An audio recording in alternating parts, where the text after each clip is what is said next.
Ukrayna Silahlı Qüvvələrinin Şərq Qoşun qrupunun məsuliyyət zonasında olan bölmələri Pokrovsk-Mirnograd aqqlomerasiyasında mövqelərini qoruyur və Rusiya qüvvələrinə ciddi itkilər yetirir. Bu barədə Şərq Əməliyyat Komandanlığının sözçüsü Grigori Shapoval bildirib. Birbaşa Pokrovsk şəhərinin özündə axtarış hücum əməliyyatları və şəhər daxilində düşmənin məhv edilməsi davam edir. Ukrayna qüvvələri şəhərin şimal hissəsinə nəzarəti saxlayır. Mirnograd şəhərində isə Rusiya qüvvələri şəhərin kənarlarında zərərsizləşdirilir.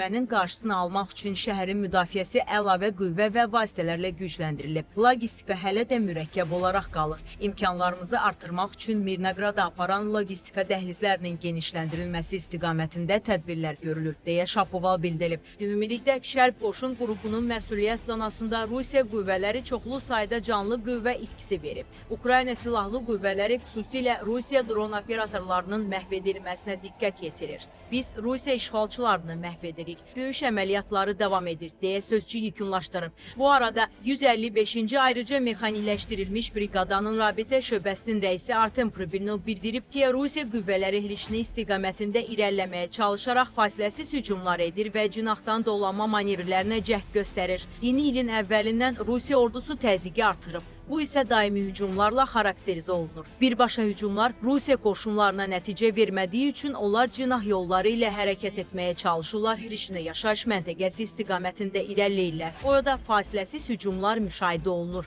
və Rusiya qüvvələri əsasən gecə vaxtı görünüşün məhdud olduğu bu zona adlanan dövrdə irəliləməyə cəhd edir, deyə briqadanın nümayəndəsi şərh edib. Onun sözlərinə görə Rusiyanın məqsədi aydındır aqqlomerasiyanı dolanmaq, cinahlara təhlükə yaratmaq və Pokrovskun müdafiəsini çətinləşdirmək. Lakin bu istiqamətdə fəaliyyət göstərən Ukraynanın müdafiə qüvvələri düşmənin bütün cəhdlərinin qarşısını alır. Bunlarla Rusiya hərbçisi məhv edilib. Onların 10 ayaqın yüngül texnikası sıradan çıxarılıb. Rusiya qüvvələri vaxtaşırı ağır zirehli texnikadan istifadə edərək müdafiə mövqelərimizi yoxlamağa çalışır. Biz anlayırıq ki, mühəndis istehkamları irəliləmə marşrutlarını bizim üçün açıq göstərir. Bu marşrutlar əvvəlcədən planlaşdırılıb. Ateş üçün qeydiyyata alınıb. Uzaqdan minalanma imkanları mövcuddur və dron operatorları artıq puskudadır. Bu istiqamətlərdə düşməni effektiv şəkildə vurmaq imkanımız var. Rusiya ordusu say üstünlüyündən istifadə edərək hücum tempini artırır, lakin nəticəsiz qalır, deyə Pribinov vurğulayıb. Digər bir inkişaf olaraq Donetsk vilayətinin Pokrovsk rayonu ərazisində Ukrayna qoşunları Rusiya qüvvələrinin hücum əməliyyatlarını hazırlığını pozub. Rusiya bölmələrinin cəmləşməsi barədə məlumat əldə edildikdən sonra Ukrayna qüvvələri qrad yayılım ateşli reaktiv sistemlərindən istifadə edərək düşmənin yerləşdiyi ərazini məhv edib.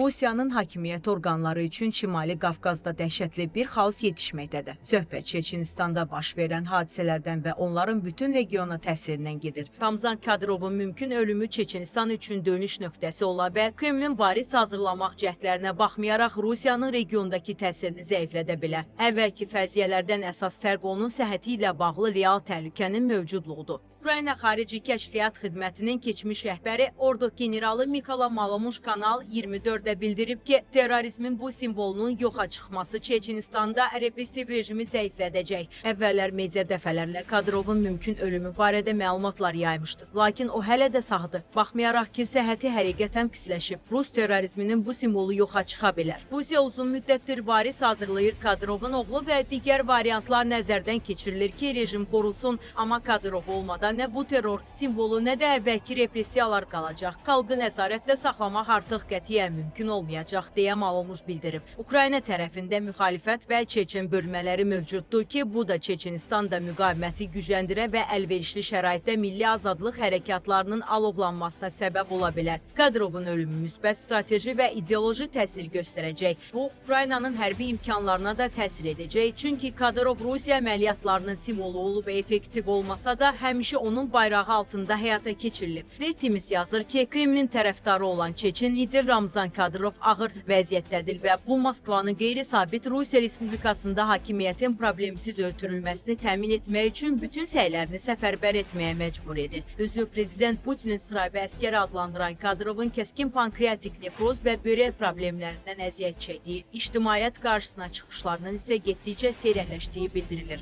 O, sonuncu dəfə bir həftədən çox əvvəl arıqlamış halda və əsərlə yerərkən görülür. Keçən həftə xəbər verilib ki, 2007-ci ildən hakimiyyətdə olan 49 yaşlı Çeçen lider 25 dekabrda Putinin sədrliyi ilə keçirilən Dövlət Şurasının iclasında iştirak etmək üçün Moskvada olarkən xəstəxanaya yerləşdirilib. Kadyrov iclasda iştirak etməyib və Kremlin yaydığı rəsmi fotolarda da görünməyib. Çeçen rəsmiləri daha sonra isə Kadyrovun özü bu məlumatları təkzib edib. Lakin Ukraynadakı müharibənin ən qızğın tərəfdarlarından biri olan lider ötən ay dolayı yolu uzun ömür sürməyəcəyinə işarə edib. Şayələrə inanlarsa qocalığa çatmayacaq. Açığı qocalığa qədər yaşamaq da istəmirəm. Hamının məni sevdiyi və hörmət etdiyi bir vaxtda ölmək istəyirəm. Qeyd etmək vacibdir ki, Kadyrov məhkəməsiz qətllər və işgəncələrdə daxil olmaqla çoxsaylı insan hüquqları pozuntularında ittiham olunur. Bunun vəziyyəti kəskin şəkildə pisləşib və hazırda Çeçenistanda özəl klinikada dializ müalicəsi alır. Bildirilir ki, onun klan üzvləri, o cümlədən xaricdə yaşayan qohumları xəstəxanaya toplaşır. Varislik məsələsi Kadyrov üçün həyati əhəmiyyət daşıyır. Çünki onun əsas marağı ailəsinin uzun müddətli təhlükəsizliyini təmin etməkdir. Kreml üçün isə əsas məqsəd əsasən müsəlman olan respublika üzərində maksimum nəzarəti qorumaqdır. Məlumata görə Kadyrov ailəsinin təxminən 100 üzvü Çeçenistan administrasiyasında müxtəlif vəzifələr tutur ki, bu da Rusiyada istənilən məmur üçün ən yüksək göstəricidir. Putin ikinci yerdədir. Rus jurnalistlərinin məlumatına görə o 26 qohumunu rəhbər vəzifələrə təyin edib, məqalədə qeyd olunur. Qafqaz üzrə ekspert Harold Chambers bildirib ki, ailə üzvlərinin vəzifələrə təyin olunması Kadyrovun hakimiyyətini əvəz etmək istəyən və daha uyğun bir lider gətirməyə çalışan Rusiya təhlükəsizlik qurumlarından gələn artan təhdidlərə cavabdır. Məhz bu amil, eləcə də onun zəif səhhəti Kadyrov oğullarını daha yüksək siyasi vəzifələrə sürətlə irəli çəkməyə məcbur edir, deyə o əlavə edib. Moskvanın Kadyrova mümkün varis kimi üstünlük verdiyi şəxslərin Çeçen hərbi komandiri Aktay Aladinov və ya sərt mövqeli Çeçen deputat Adam Delimxanov olduğu bildirilir.